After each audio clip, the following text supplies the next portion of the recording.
Assalamualaikum warahmatullahi wabarakatuh, sahabat Titek semua. Alhamdulillah kita bisa bertemu lagi. Pada kesempatan ini, Mang mungkin akan berbagi berbagi pengalaman gitu ya, atau enggak tips untuk sahabat Titek semua yang mau membeli laptop bekas gitu ya, laptop bekas. Nah, ini kebetulan Mang beli laptop bekas X-Display ya. Jadi maksudnya bekasnya itu bukan pemakaian harian ya, melainkan bekas display ini dijual gitu. Nah, bagaimana kondisinya, apa namanya, terus harganya, apakah seimbang dengan harga gitu kondisinya dan lain-lain.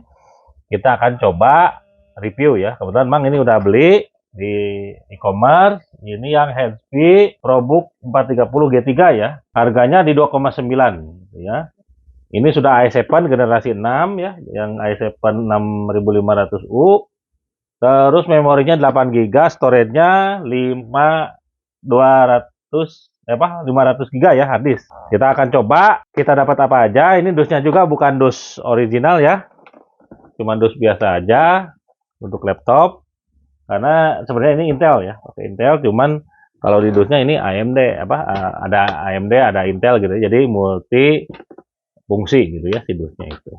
Oke, kita akan coba lihat. Nah, ini katanya kita dapat bonus ya, selain tas, maaf, ada dua ya. Kalau tas, kalau enggak kita dapat mouse. Ini kebetulan Mang yang dapatnya mouse ya, ini murah lah. Kalau bonus seperti ini mouse-nya ya sekitar 25 ribuan, 20 ribu ya, mouse tipis kayak gini mah.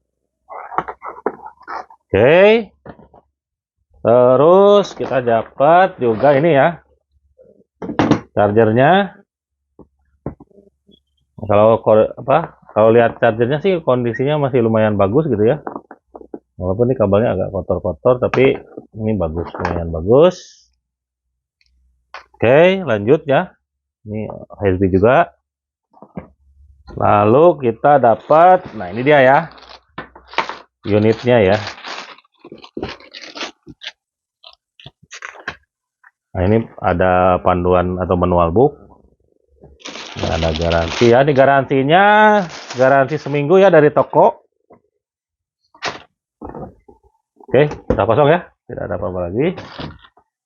Kita mungkin akan lihat kondisi barangnya, terus spesifikasi di dalam dari komputer ini. Itu mungkin itu aja ya yang Mang akan bahas. Mang tidak akan melakukan beberapa tes karena kalau lihat spesifikasi walaupun i7 nih PGA-nya biasa aja ya. Cuma pakai Intel grafiknya yang HD 520. Oke, kita lihat bodinya ya. Ini memang ada, ini karena bekas display mungkin ya.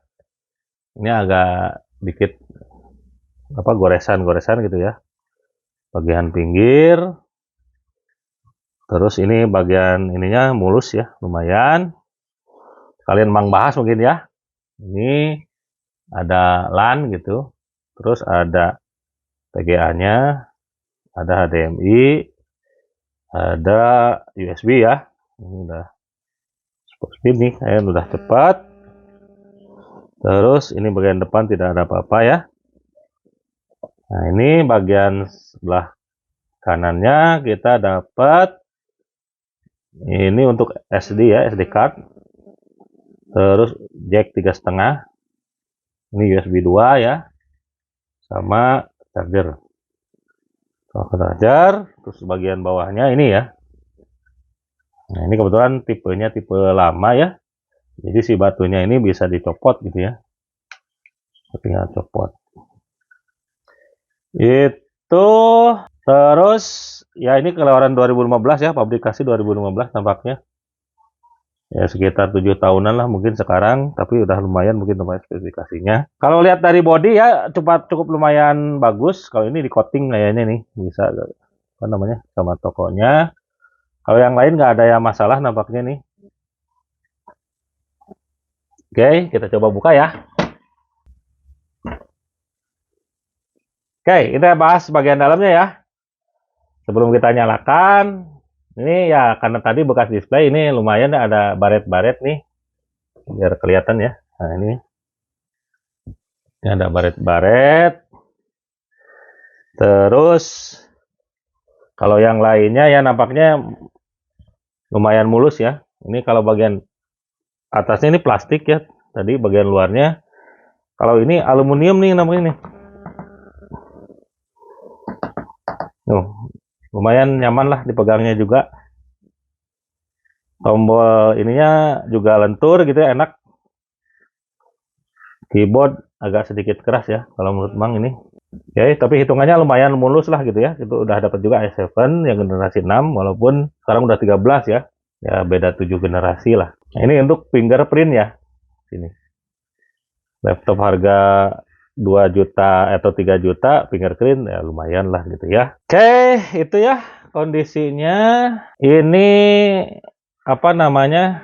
Ya kalau dibandingkan yang sekarang kan lebih bezel untuk monitor dan lain-lainnya itu lebih tipis ya. Kalau yang dulu ya standar dulu seperti ini ya. Tahun 2015 kita coba nyalakan.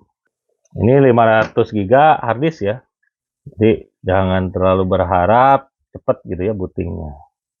Ini sebenarnya bisa mengganti, cuman ya tadi kalau diganti garansinya toko juga hilang gitu ya. Kita pakai harddisk aja dulu nggak masalah. Ini karena untuk keperluan ngetik aja gitu ya. Kalau harddisk ya seperti ini bootingnya ya, nah, lumayan lah gitu ya. Ini masih kosongan, nanti Mang akan coba pasang Windows Office dan lain-lain. Terus dari dianya juga katanya udah dapat tadi Windows ya, nggak Windows walaupun saya nggak yakin, emang nggak yakin ini Windows asli gitu ya. Oke, kita lihat spesifikasinya ya. Oke, ini udah mentok seperti ini ya, tidak bisa 180. Terus yang Mang rasakan ini agak kurang respon ya di mousepadnya, tapi harusnya sih bisa disetting ya biar lebih respon.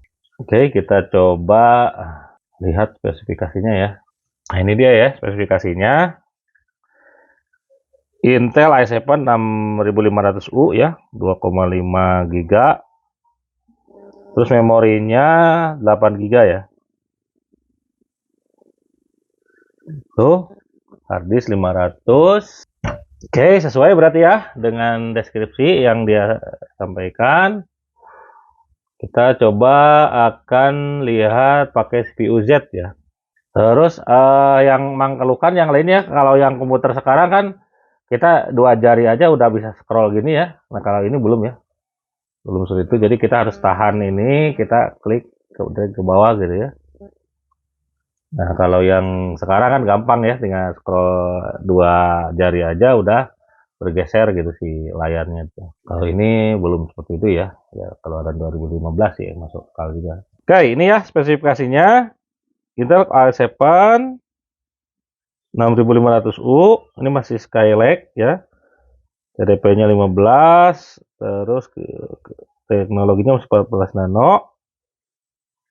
Ini tadi ya, 2 core 4 thread ya. Ya ini kalau sekarang sih agak berat ya, tapi kalau ini ya 2 core 4 thread. Kalau kondisi sekarang ya kalau untuk beberapa aplikasi nampaknya akan cukup berat. Tapi ini tadi untuk keperluan ngetik doang sih kayaknya nggak terlalu bermasalah ya. Jadi masih bisa dipakai lah gitu ya. Aman, apalagi nih kalau bisa di-up ke SSD. Oke, ini memorinya ya DDR4 8 GB. Ini udah cukup lumayan lah untuk ngetik dan lain-lain. Jadi aman ya. Oke, untuk fitur-fitur yang lain ya. Ini untuk WiFi nih, ngematiin WiFi secara tombol gitu ya. Terus ini untuk matiin audio. Jadi ada tombolnya, tombol terpisah gitu biasanya di sini ya. Di tombol bagian atas ini. Oh, ini di sini ya. Untuk brightness juga ada. Untuk display port display dan lainnya juga ada gini ya. Mode malam sama volume juga ada tombolnya gitu ya. Itu mungkin spesifikasi yang kita dapat dengan harga 2.900.000. Ya kalau menurut Mang harga 2,9 udah spesifikasi seperti ini dengan kondisi sekarang ya. Kondisi sekarang ya cukup imbang lah gitu, maksudnya worth it lah gitu ya. Walaupun spesifikasinya bisa di-up lagi, misalkan SSD-nya diganti gitu ya. Terus mungkin slot memorinya kalau ada 2 ini bisa ditambah ya jadi 16 minimal gitu ya, karena beberapa aplikasi sekarang ini mintanya rata-rata ya di minimal di 16 GB gitu ya. Tapi ya tadi tergantung kebutuhan. ketika hanya untuk ngetik dan lain-lain sih nggak terlalu dibutuhkan memori yang cukup besar juga. Itu ya. Jadi kalau dibandingkan antara harga dengan kondisi fisik dengan spesifikasi, ya kalau Mang sendiri cukup imbang lah gitu ya antara harga dengan spesifikasinya, atau cukup layak untuk dibeli gitu ya dengan fisik yang cukup bagus. Jadi tadi ya, kalau mau beli bekas display atau laptop di e-commerce harus lihat atau menanyakan dulu kepada tokonya gitu ya kondisinya, terus garansi dia gitu ya, garansi si tokonya seperti apa sebelum kita membeli. Terus kalau ya penting juga kita lihat rating ya, lihat komen orang apakah bagus ratingnya atau tidak. Ini kebetulan memang tokonya lumayan bagus ya ratingnya, kondisi barangnya pun ya lumayan lah, cukup bisa digunakan lah gitu ya, atau berimbang dengan harga. Itu video untuk kali ini. Seperti biasa, jangan lupa like, share, and subscribe. Assalamualaikum warahmatullahi wabarakatuh.